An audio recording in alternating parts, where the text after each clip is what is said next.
Так слухай, а чаму ты гэта не даеш каким-нибудь там дэмсілам, каб яны гэта крутнули? Як тільки наша Ніва там ці зеркало чує фамілію Машинського, все. Подожди, то есть ты прапанаваў нешта нашай Ніве і зеркалу яны адмаўляліся? Да, я после этого, по правде сказать, я на эту тему забил. Я уже понял, что там у него такая оборона у Машинского просто. Цікавая сітуацыя. Віктор кажа, што звяртаўся ў нашу Ніву і ў зеркала ў 2022 годзе, калі з'ехаў у Польшу. Ну, а ведама, што я не наша Ніва і не зеркала. Мае спонсары, мае падпісанты, і дзякуй вялікі вам за дапамогу. Дзякуючы вам я маю магчымасць казаць праўду, а гаварыць правду легко і приятно. Сёння мы паразмаўляем аб сучасным рабстве і аб тым чалавеку, аб кім незалежныя СМІ гаварыць не хочуць. Ці то ім незручна, ці то забаронена, аб тым чалавеку, хто на працы беспраўных людзей зарабляе шалёныя грошы, аб бізнесоўцы, які намертва павязаны з Александром Лукашенко і яго брэндам «Савушкін прадукт», аб тым чалавеке, который спокойно живе у свободной Европе. Я Сергей Петрухин, вы на канале Народный репортер. Коли вы здесь упершыню, не забудьте подписаться, поставить подобайку и зрабіць репост, каб про гэта відэа даведалася як мага больш людзей. Калі вы глядзіце мяне з краіны з асі зла, карыстайцеся VPN-ам. Дбайце аб сваёй бяспецы. Прывітанне. Меня зовут Виктор. Побач со мной Артем Медведский. Ну, сапраўды мы былі у тых месцах, дзе зараз выкарыстоўваецца прымусовая праца палізняволеных. Трохі можам пра гэта распавесці. Мы спачатку першую частку свайго сроку знаходзіліся ў вёскі Сушкі Камянецкага района Брэсцкай вобласці. І працавалі мы на малочна-таварнай ферме МТК «Каролин», яна так называлася. На гэту малочна-таварную ферму бывала па некалькі разоў у дзень, бывала один раз у дзень прыязджаў малакавоз з таким лагатыпам яркім «Савушкін прадукт».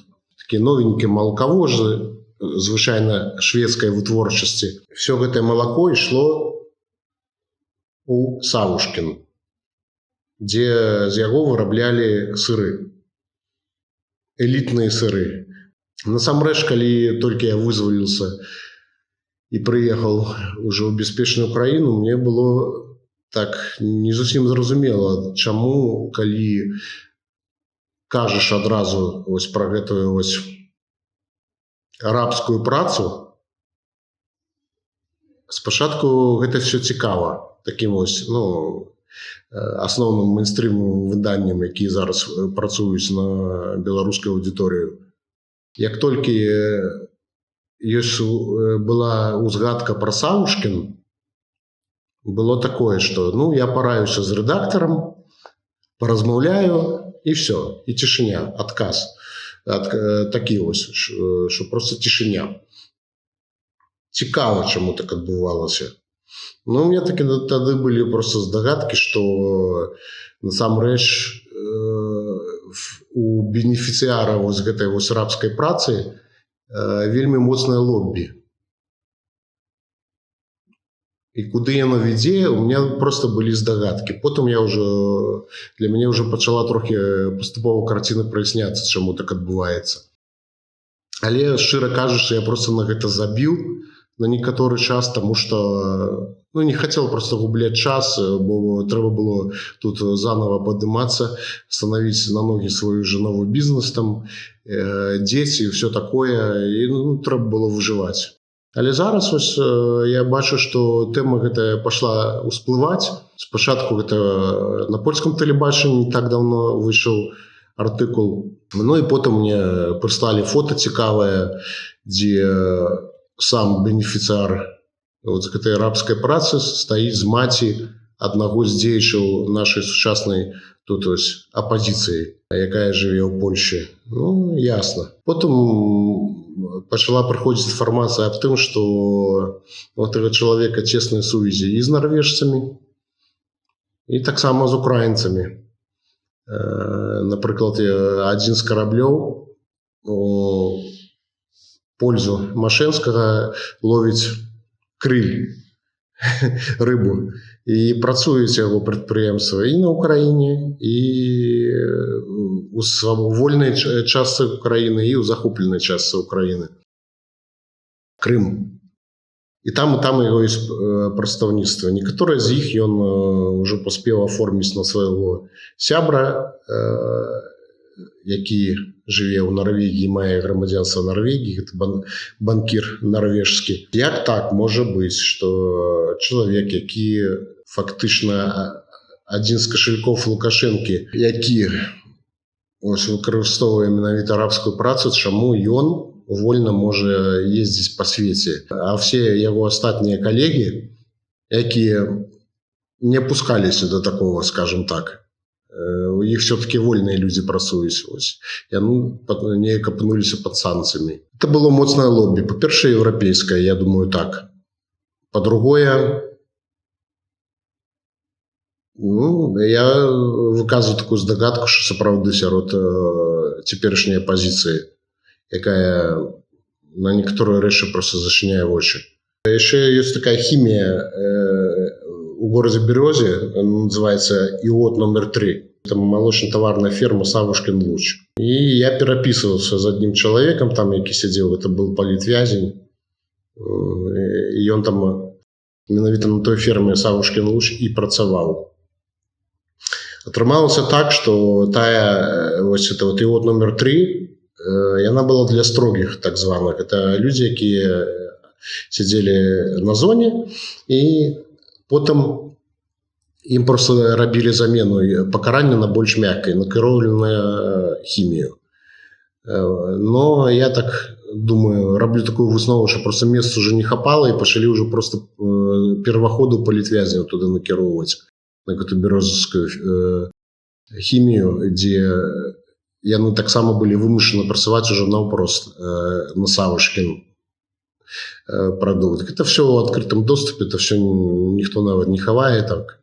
І мне дзіўна, як да гэтага часу гэта пытанне не падымалася, бо ёсць розныя дакументы, якія ў тым ліку і Беларусь ратыфікавала о прымусовай працы. Напрыклад, канвенцыя номер 29 ААН, дзе просто прапісана, што выкарыстоўванне прымусовай працы дзеля частных прыватных кампаній яно забаронена. Бачу аб'яўленне, абвесткі ў розных там медыа аб тым, што яны набіраюць на працу людзей тут у Польшы. Прадукцыя прадаецца, запросто можна купіць. Ёсць філіалы ў Германіі. Это трохі такі цынізм, я да яго был прызвычаюся, але калі ўжо зараз мы размаўляем на гэту тэму, то можна шчыра сказаць, што гэта ёсць. Што і Европа часткова, я так здагадваюся, і частка нашай апазіцыі, якая павінна вырашаць вось гэтае пытанне, і тым ліку дэкларуюць аб тым, што яны вядуць барацьбу за вызваленне палітвязняў. Але фактычна у меня ёсць такія падазрэнні аб тым, што яны гэта таксама удзельнічаюць. На гэтым все. Мы можем дать все документы, предоставить все документы, якія пацвярджаюць гэты весь механізм, дзякуючы якому гэта все працуе. Дзякуючы чаму праца палітвязняў выкарыстоўваецца, з яе атрымоўваюць выгаду не толькі беларускія ўлады, але і блізкі да іх бізнес. Это неправільна, такого не павінна быць. Але яно ёсць. Яшчэ б хацеў дадаць некаторыя рэчы пра хімію. Чаму гэта прымусовая праца? Ёсць такое меркаванне, што там плацяць грошы. Артём, колькі тебе платили за, коли ты камни избирал, не памятаешь, годину? Не знаю, сколько. 100 баксов, наверное. Даже 100, какие 100 баксов? В месяц, так? Месяц. Даже 100 баксов, наверное, не было. Ну, это да, меньше 100 баксов не было. За минималку. Плюс за гэта гроши трэба было заплатить за житло. І плюс яшчэ у бальшыні палітвязняў ёсць штрафы, якія таксама вылічваюцца з гэтага заробку. То бишь фактычна тут схема так працуе, што у ролі такого кадрового агентства так выступае беларускі суд, так званы, і карная вось гэтая вся сістэма.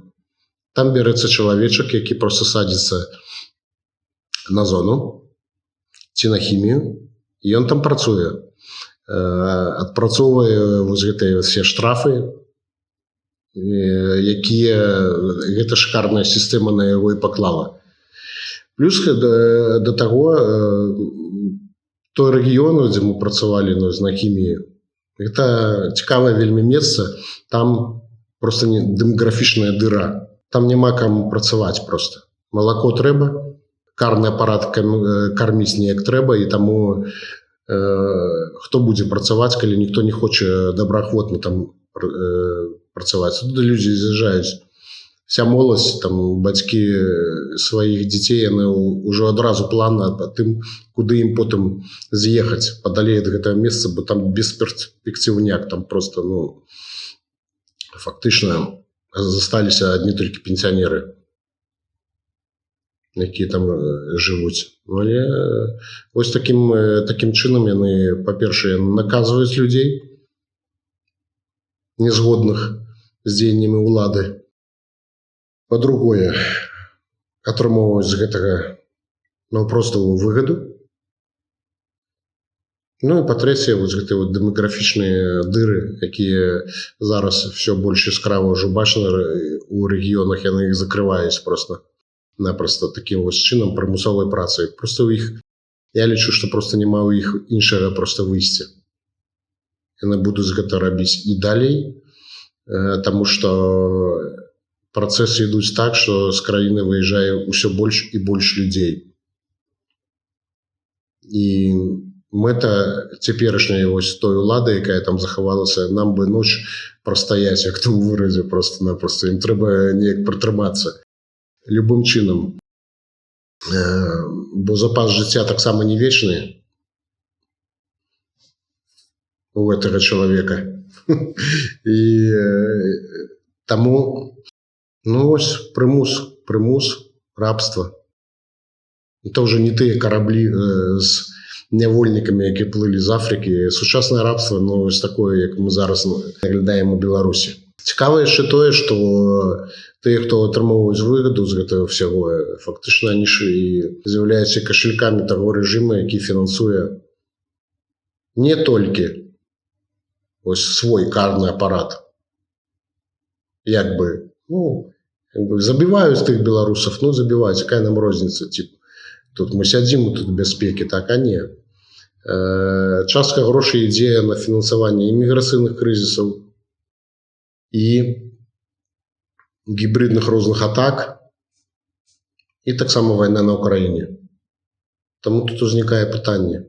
Калі вы працуеце з фірмамі, якія выкарыстоўваюць рабскую працу, калі вы не рубіце гэтыя працэсы на карню, то вы кладзеце сабе міну за паволенае дзеянне. І рана ці позна, а мы зараз уже сёння гэта бачым, што вось гэта вся ракавая пухліна, яна будзе даваць метастазы і далей. Яны будуць нападаць, яны іншага просто не могуць рабіць просто. Это будуць новыя і новыя віткі такога вось абвастрэння сітуацыі і розныя атакі на іншае грамадства, дзе ёсць дэмакратычныя працэдуры выбараў, всего астатняга. Все пад пагрозай.